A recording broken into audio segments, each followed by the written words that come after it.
Welcome, Wanderers. Tonight we're going to read the Rejection from Henry IV, Part 2, Act 5, Scene 5.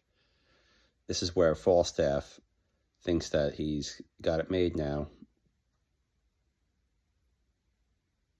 because his old friend, Prince Hal, is the king, but the king is not going to live that life anymore. And so he issues Falstaff a really very, very heartbreaking rejection.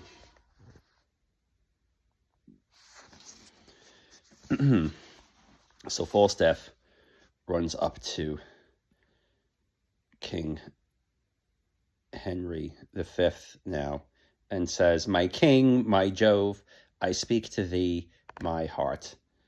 And the king, King Henry V, who was the Prince Hal that was such close friends with Falstaff and laughed so many times with him, says, "I know thee not, old man, fall to thy prayers.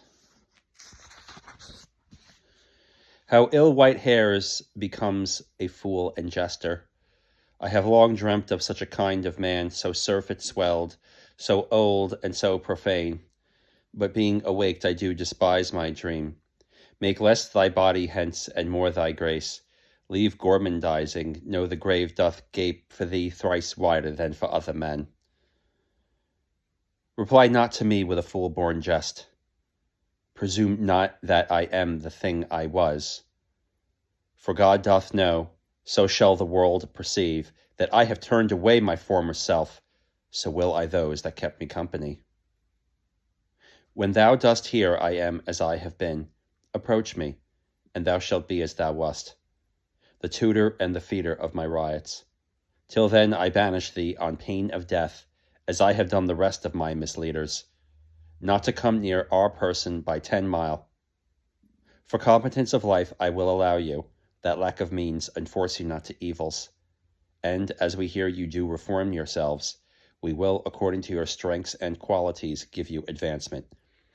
And then he says to the Chief Justice there, "Be it your charge, my lord, to see performed the tenor of our word set on."